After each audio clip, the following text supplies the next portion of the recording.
Christmas Noel, the angel did say, was to certain poor shepherds in fields as they lay, in fields where they lay keeping their sheep on a cold winter's night that was so deep. Noel, Noel, Noel, Noel, born is the King of Israel. They looked up and saw a star shining in the east beyond them far, and to the earth it gave great light, and so it continued both day and night. Noel, Noel, Noel, Noel, born is the King of Israel. And by the light of that same star, 3 wise men came from country far to seek for a king. Was their intent, and to follow the star wherever it went. Noel, Noel, Noel, Noel, born is the King of Israel. Then let us all with one accord sing praises to our heavenly Lord, who hath made heaven and earth of gold, and with his blood mankind hath bought. Noel, Noel, Noel, Noel, born is the King of Israel.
Why? Why? Why did Jesus come to earth? Why forsake the majesty and fellowship of heaven? Exchanging a palace for a stable, Immortal comforts for a feeding trough.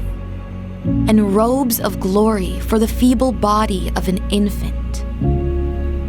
An unparalleled irony, this supreme, unrivaled nobility experiencing absolute and total humility. Our sovereign God, Emmanuel, as a baby. He didn't come to heap shame upon sinners, or to judge and cast out the impious, but to break bread with those called unrighteous. He didn't come to illuminate every mystery of the cosmos or to enlighten the intellectual, but to fulfill the testimony of prophets clothed in rags. He didn't come to elevate a single nation or to advocate a particular political affiliation. He came because he saw you, broken, in need of salvation. He saw you lost and abandoned, crying out, surrounded by deaf ears, fighting through the tears, but beaten down by the torments of this world. And unable to bear your distress, he renounced his eternal throne, Walked the earth, bore the stripes, accepted the nails, and gave up his last breath. so that you could receive the breath of life.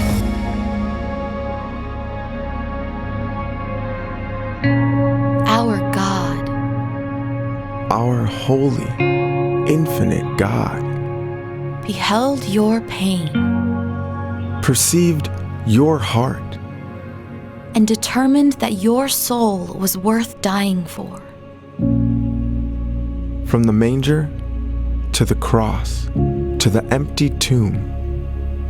It is all a story of profound love, of a Savior who rescued his children from darkness, Of a blameless king who declared that no sacrifice was too great for the sake of his beloved creation.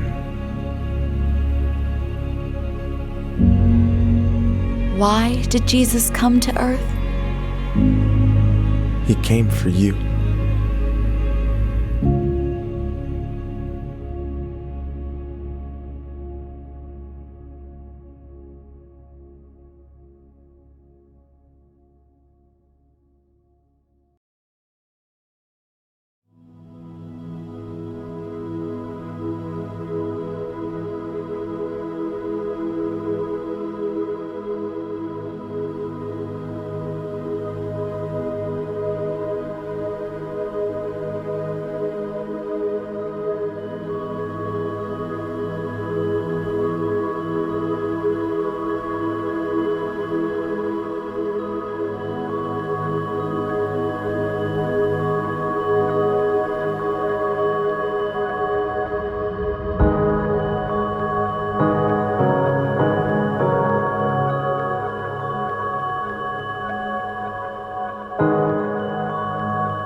How still we see thee alive above thy deep and dreamlessly the silent stars go by, yet in the dark street shineth the everlasting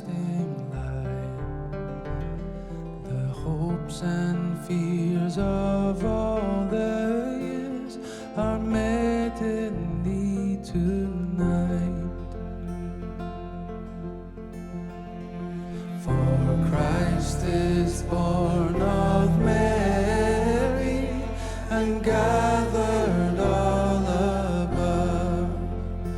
While mortals sleep, the angels keep their watch of wondering love. Oh, morning stars together proclaim the holy birth, and praises sing to God the King, and peace to men on earth.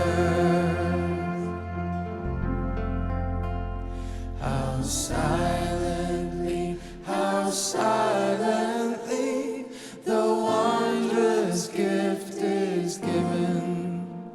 So God imparts to human hearts the blessings of his heaven. No ear may hear his coming, but in this world of sin, souls will receive him still, the dear Christ enters in.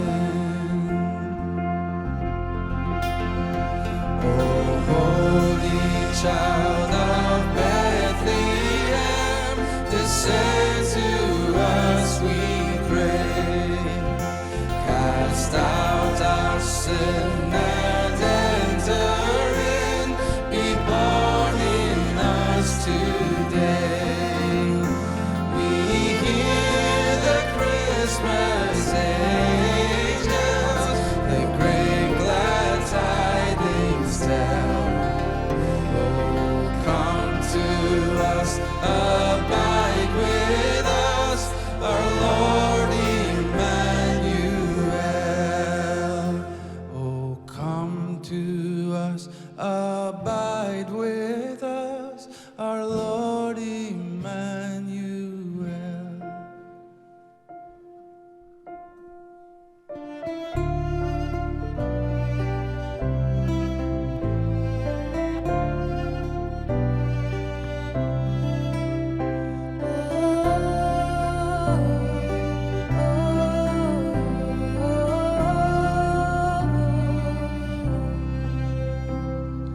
Hark the herald angels sing, glory to the newborn King. Peace on earth and mercy mild, God and sinners reconciled. Joyful all ye nations rise, join the triumph of the skies. With the angelic host proclaim, Christ is born in Bethlehem. Hark the herald angels sing, glory to the newborn King. We sing glory, glory to the newborn King. We sing glory, glory to the newborn King. Christ by highest heaven adored, Christ the everlasting Lord. Late in time, behold him come, offspring of a virgin's womb. Veiled in flesh, the Godhead see, veiled the incarnate deity, pleased as man with man.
to give them second birth. Hark the herald angels sing, glory to the newborn King. We sing glory, glory to the newborn King. We sing glory, glory to the newborn King. We sing glory, glory to the newborn King.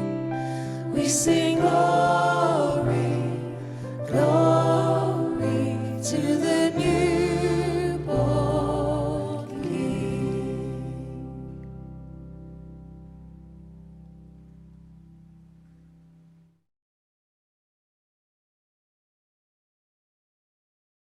Hello everyone, my name is Joe, if you don't know me, pretty sure most of you do.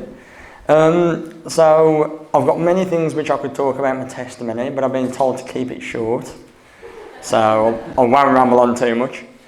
God's done many things through my life, right from before I was born.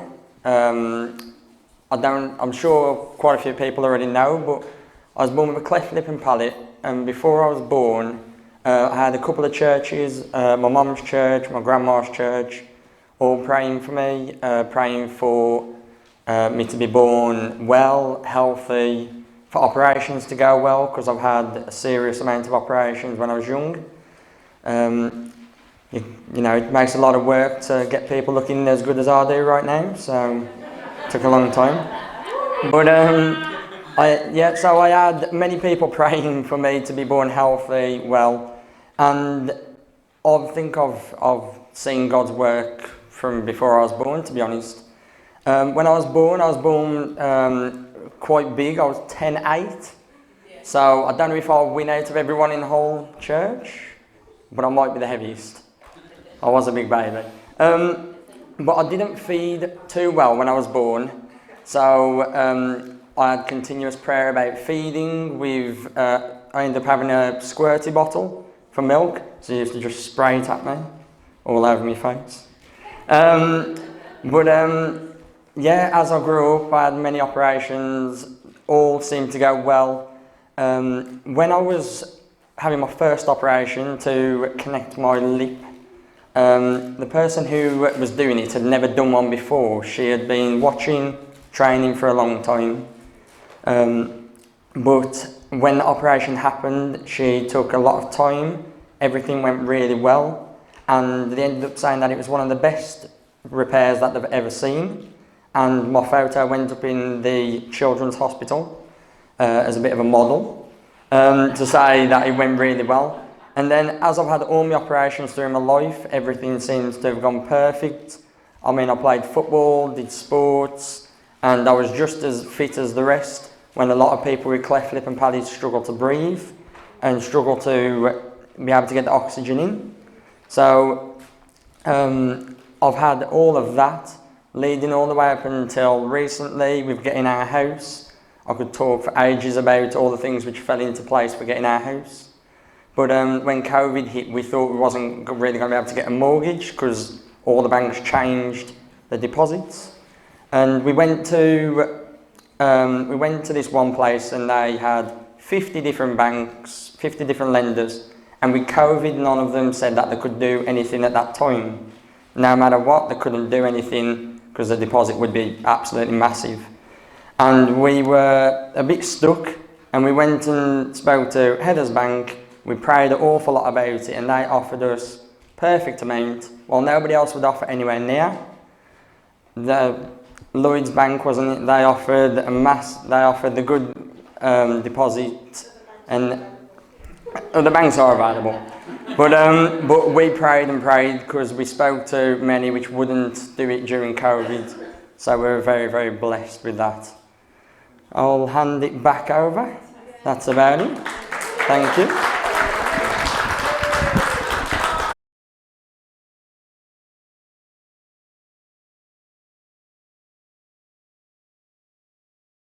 So we're thinking over the next 3 weeks all about the Word. And obviously we've been studying the Bible and really enjoying getting into our Bible listening. But we want to celebrate that this evening. And as I was thinking about these words, this made me incredibly excited. I need my glasses, so I'm putting them on. It says this from the Bible: "In the beginning was the Word, and the Word was God, and the Word was God.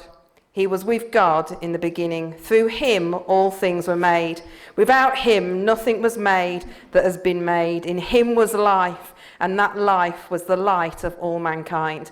The light shines in the darkness, and the darkness has not overcome it." Those words are the most exciting words that we can hear anytime, but particularly at the start of Christmas. In the beginning was the Word. Now you might think to yourself, well, who on earth or what on earth is the Word? It tells us, it says, "The Word became flesh and made his dwelling among us. We have seen his glory, the glory of the one and only Son, who came from the Father, full of grace and truth." Those words are the most amazing words. In the beginning was Jesus. It is the most incredible thing, and we should be so excited about that this evening. See, to me, God should not be reactionary. He should not be a reaction to something. Religion should not be a reaction to something, though feeding hungry people is a fantastic thing. Is an absolutely wonderful, fantastic thing. So we are not being rude at all. But what we need to remember this evening is that Jesus was not a reaction. We have it in our minds sometimes that the Christian religion started when Jesus came and people decided to follow his teachings, just like they did with Nanak, making sure people were fed. But it's way more than that, because Jesus was not a reaction. People didn't see what he did and then just follow what he did. Jesus was so much more than that. And it's great for us to remember that at Christmas time. We have this idea in our heads sometimes that somehow there was a meerkat battle, that God created the world, that Satan came in, took control, and that as a reaction to that, we had Jesus. That God said, I've got to do something about this. I've got to make somebody, I've got to have an origin of a superhero who can come and put things right. But those words that I read to you at the beginning tell us completely the opposite to that. Because they tell us that in the beginning was the Word. He is before all things, and in him all things hold together. We are held together this evening by Jesus. Yeah? We are held together this evening by our Creator. If our religion was reactionary, then that wouldn't be the case. We'd just be asking God to help us in our situation. But we're held together by God himself. And we shouldn't fall into the trap of thinking, that everything had gone wrong, that everything was sinful, and so God created a little baby to take the blame, to take the place. That's not it at all. God was never not in control. He was never not holding all things together. Yes, Jesus came and he died on the cross, but at no point in that did he ever lose control. I think from our testimonies this evening, we can see as well that faith is not reactionary. Some people say, don't they, that faith is a crutch, so that when you're going through difficult times, you hold on to God because God is something that helps you get through it. That's what people sometimes say. But we've heard from our testimonies that even when we don't know he's there right at the start of things, even before we perceive what he's doing. That we don't always realise straight away that he's holding us together, right at the very beginning. We need to be encouraged this evening, and I know life is not always easy. It isn't always easy. No, let me say that again, because I got that wrong. This part of life is not always easy. Yeah, this is not the life that God's given us, full stop. This is part of the life that God's given us. He created us to be with him. And again, that's so exciting. And so in this part of life, you might be having a really difficult time. But you need to understand that God is not, defeated. At no point is he not in control. At no point do we have to be fearful and say, I'm not sure that, that this is going to work out. Because God says he is in control. In the beginning was the Word.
our childhood's pattern, day by day, like us he grew.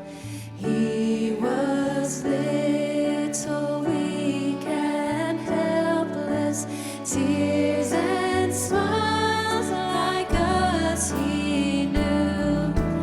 And he feels for all our sadness, and he shares in all our gladness.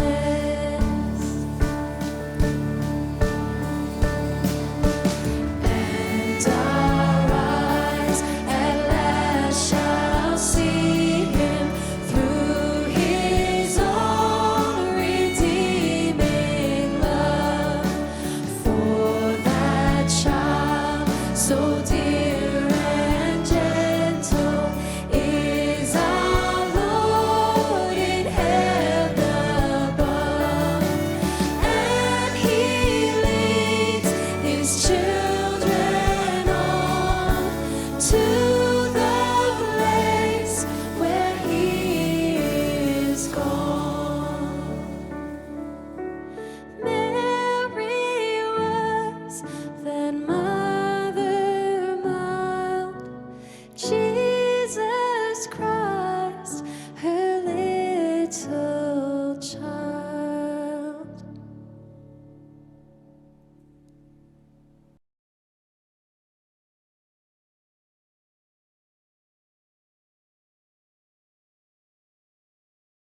But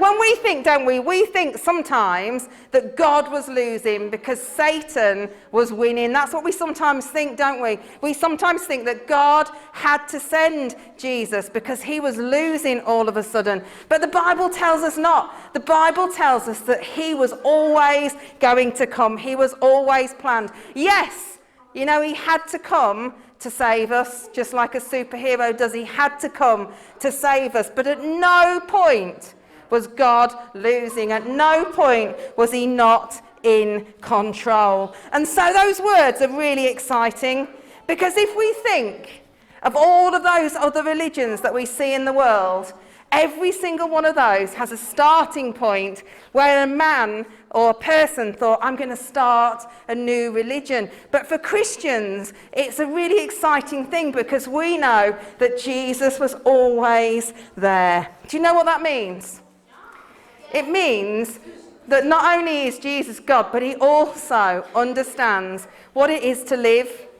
Every day you might face things and you might think to yourself, nobody understands what it's like for me. You might think to yourself, there's nobody who understands how I feel today. Have you ever felt like that? Yeah, I've felt like that sometimes. But the good news is that Jesus understands exactly how we feel. He always understands when we're going through sad times. And while we live here on earth, which is only a little bit of the life that God's got for us, because we've got this little bit here on earth, and then we've got forever and ever and ever in heaven. Whilst we're here on earth, this little bit here, sometimes we have difficult times, don't we? We have difficult things happen. Sometimes incredibly sad things happen to us. But Jesus understands what that's like, because he had incredibly sad times as well.